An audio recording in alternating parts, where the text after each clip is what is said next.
there has been another UFO sighting, this time by Russell Crowe. The Academy Award-winning actor has posted this video on YouTube. What that thing just appeared? Whoa. Whoa. According to the actor, the time-lapse footage shows a UFO flying over the Royal Botanic Gardens in Sydney, Australia.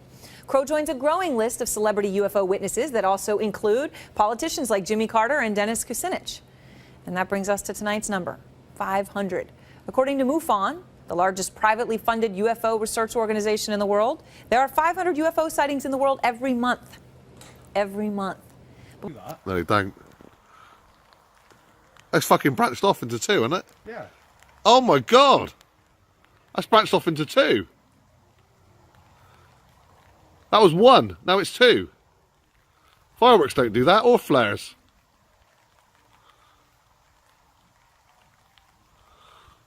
What is that? They don't do that. That was one, wasn't it? If that joins up as a whole one again, I'm going to be freaked out. It's going together. Look at it. What the hell is it?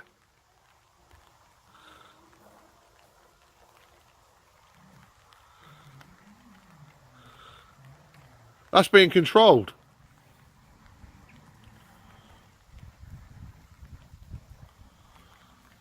That is bizarre.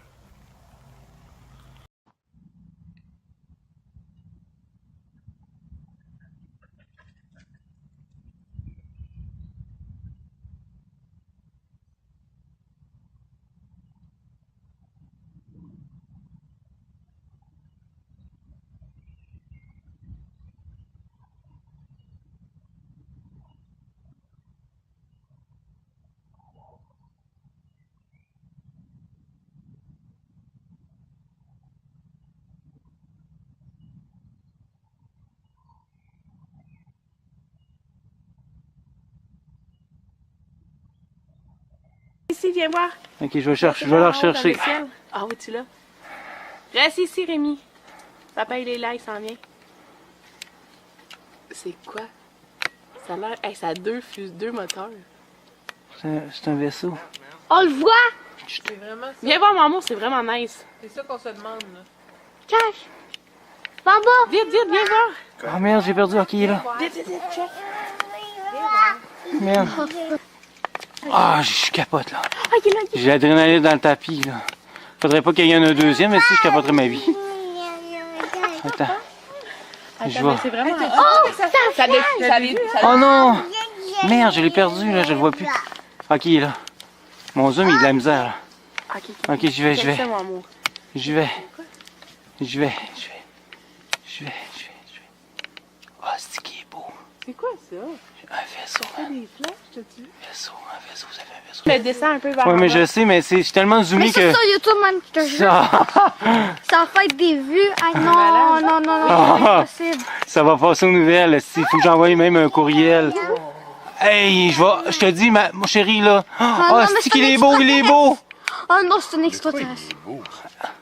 Chris, man, sais-tu capable de me dire c'est quoi ça? Attends, bouge pas. Bon, c'est ça. Non, touche à rien. Non, il faut t'arrêter de bouger, toi. Je sais. Ah, il est plus là? Il est là. Ah, il est là. Il va jamais mourir ou quoi? Non, mais ça veut jamais bouger. Ça, c'est quoi? Ah, c'est bien. Oh, merci. Nice, là. Ok, Bruno, appelle TVA, là. Puis dis-leur que j'ai un vaisseau spatial sur caméra. Attends, prends-moi ton On le appareil, voit. mon amour. Ok? Dude, there's a fucking drone, bro. There's a whole fleet of them. Look on the ASA. Oh my gosh. They're all going against the wind. The wind's 120 knots from the west. Look at that thing, dude.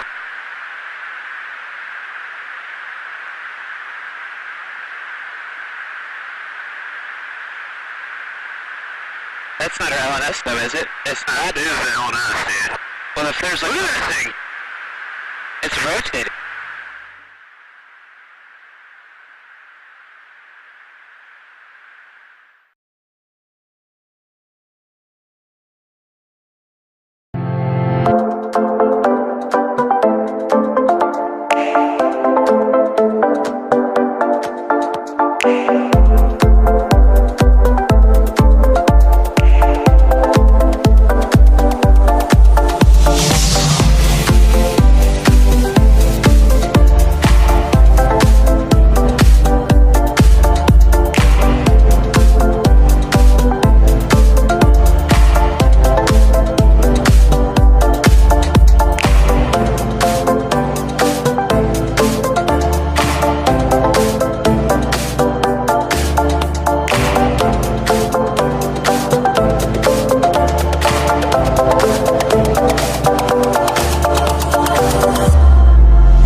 great astrophysicist Stephen Hawking believed with more than 100 billion stars in our galaxy, the odds are pretty good that aliens exist. And he's not alone. Every day, people across Canada report seeing a UFO. And while most can be identified, as CTV's Janet Dirks reports, some things just can't be explained. I got it. Oh my gosh. Oh. What the hell? That strange light in the sky is one of 1,100 UFO sightings in Canada last year. According to the annual survey released by Ufology Research of Manitoba, there are at least 3 such sightings in the country every day. UFO reports are still a thing. People are reporting them in greater and greater numbers every year. Montreal is Canada's UFO capital, with 74 sightings reported last year, followed by Toronto, then Vancouver. It's not that these cities are on an extraterrestrial highway. It's a matter of population, says the report's author. If a tree's falling in the forest, you need somebody to hear it. So if there's a UFO in the sky, the more people around to see it, the more reports you get. None of the sightings match the drama of the X-Files. The truth is out there. But something was out there, according to 10 campers in Quebec who reported a triangular object that hovered and then flew off. One of them drew the scene. In Oshawa, a wildlife photographer captured an odd-shaped disc in the sky. This scientist says people should be critical, but still open-minded. There's a few that really just get me scratching my head saying, what could it have been? The survey says of the 1,100 sightings, only 8% are unexplained, and that can be whittled down to 1% of so-called high-quality unknowns. In fact, none of these cases, shout that aliens are here. But what they do say is that people are reporting things, and maybe science should take a closer look at some of them. Well, for decades, only crackpots and crazy people believed in UFOs. That's what I thought anyway. And then in recent years, it turns out that governments have been taking them seriously all along. Very seriously. Nick Pope is a journalist who has spent years researching UFOs for the British government. He says that UFOs aren't just real, they also frequently come close to crashing into commercial airliners, among other things. Nick Pope joins us tonight. Nick, thank you very much for coming on. So it's really not a question of, do governments believe UFOs are real? Yes, they do. The United States government does. The British government does. The question is, do they have any idea what they are, where they're from? No, we don't. We keep an open mind on it. We don't rule anything off, take nothing off the table with this. Our point really is that whatever these things turn out to be, there is a serious defense, national security, and air safety issue here. Yes. Well, so that's kind of the nub of it, and that's where my interest comes from. So why aren't governments encouraging the population to, as they say about terrorism, if you see something, say something, report sightings to the government so we can make sense of this potential threat? Well, they should be, and that's what we certainly did at the Ministry of Defence for many years. We took it very seriously. Our own pilots were seeing these things. We were having radar operators track them. And we knew, again, through intelligence and through open source material, we knew that the Russians and the Chinese and others were working on this too. The problem was that just the pop culture baggage from the term UFO, flying saucer, little green men, people don't take it seriously. But they should. So we've ruled out, I think, that these are aircraft, experimental aircraft, or technically advanced aircraft from other countries. Is that true? Well, no, we keep an open mind, as I say, and some of these things probably are Russian or Chinese, whoever it is, but that's the point. We must find out if there's something in our airspace we need to know. For years, governments said they didn't do this. They did. I did it for the British government. I can only talk about this now because my old employers are gradually declassifying and releasing information about my old job. We now know, of course, the Pentagon had a program too. I think it will take congressional hearings to get to the bottom of all this, not just in the United States, but all around the world. And I'd like to see those congressional hearings. Commercial pilots have very often reported sighting objects in the air that seem to defy the laws of physics. To what extent are these objects a threat to commercial aviation, potentially? Well, certainly the British Ministry of Defence and our Civil Aviation Authority, which is the UK equivalent of your FAA, have dozens of cases in our files about near misses, some of which where pilots have had to take evasive action. And again, it comes back to the point, I don't care in one sense what these things are, but when there is this flight safety concern, when we have these near misses, we sure as heck should be doing more to find out. That's for sure. Nick Pope, really one of the most credible experts on this subject. I hope you will come back on our show. I appreciate it. Good to see you. Commander David Fravor still can't explain what he says he saw that day. November 2004, the Navy fighter pilot was on a training mission west of San Diego when he was ordered to check out something in the water not far away. On a clear day, over a smooth ocean, he saw the object, waves breaking over it, and says he saw something hovering above it. It's randomly moving north, south, east, west, just random, just stopping, going the other direction, like you could do with a helicopter, but a little bit more abrupt. It looks like a 40-foot-long tic-tac with no wings. Fravor says he and his four-man team tracked the object for several minutes until it just disappeared. Tonight, CNN has learned the Pentagon had a secretive program to research UFOs like the one Fravor spotted.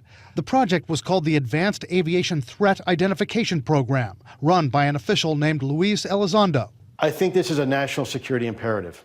We have clear things that we do not understand how they work, operating in areas that we can't control. A defense official tells CNN the program cost at least $22 million over 5 years before it was shut down in 2012. According to the New York Times and Politico, which first reported this story, tens of millions of dollars for the project were pushed through by former Senate Majority Leader Harry Reid.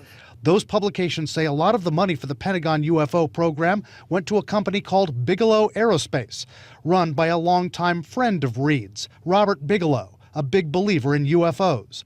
Public records show Bigelow contributed about $20,000 to Reid and his Political Action Committee. That campaign contributor got research contracts from this program. That just is a bad picture. It doesn't look good for anybody. It's hard to imagine that something that came about that way and profited somebody who pushed for the program was a good use of taxpayer money. A Pentagon spokesman, in fact, told CNN the program was shuttered because there were, quote, other higher priority issues that merited funding. It's definitely crazy to spend $22 million to research UFOs. Pilots are always going to see things that they can't identify, and we should probably look into them. But to identify them as UFOs, to target UFOs to research, that is not the priority we have as a national security matter right now. But pilots like Fravor, who says he saw something, see merits in the program. What if it is real? Because I think it's real because I saw it. And what if there's more of these? And what if we do nothing?